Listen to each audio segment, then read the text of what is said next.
अस्सलाम वालेकुम। दिल दा सौदा पंजाबी इकतबास मेरे दिल की आवाज़ पेश है। मैं ते ओनू कदी ना कीती,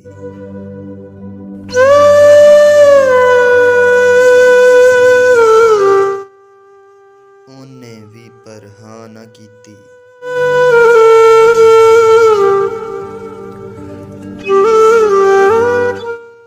आप रिया मैं तुप्पे सारा,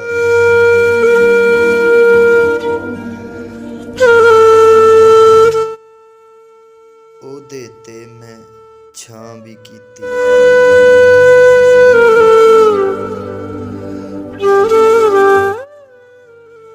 ओने फड़िया कच्चा काना,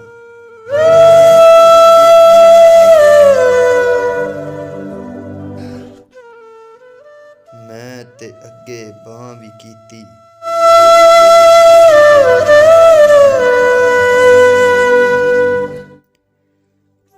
दिल दा सौदा ओदे सिर तो लंघिया,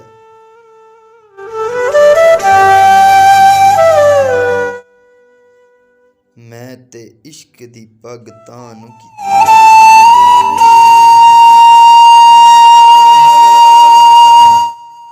यारां आखिया बकरा मन ले,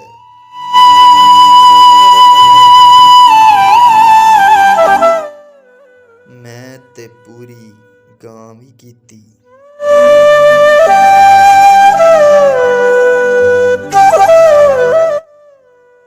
ओ नहीं मिलिया ते रब दी मर्जी,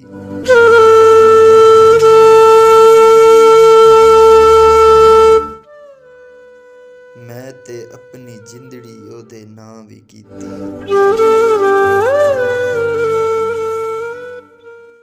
ते ਇਹ ਜੀ ਮੇਰੇ ਪੰਜਾਬੀ ਦੋਸਤਾਂ ਵਾਸਤੇ ਲਿਖੀ ਹੋਈ ਪੰਜਾਬੀ ਗਜ਼ਲ, ਤੇ ਇਹਨੂੰ ਲਾਈਕ ਤੇ ਸ਼ੇਅਰ ਜ਼ਰੂਰ ਕਰਿਆ ਜੇ।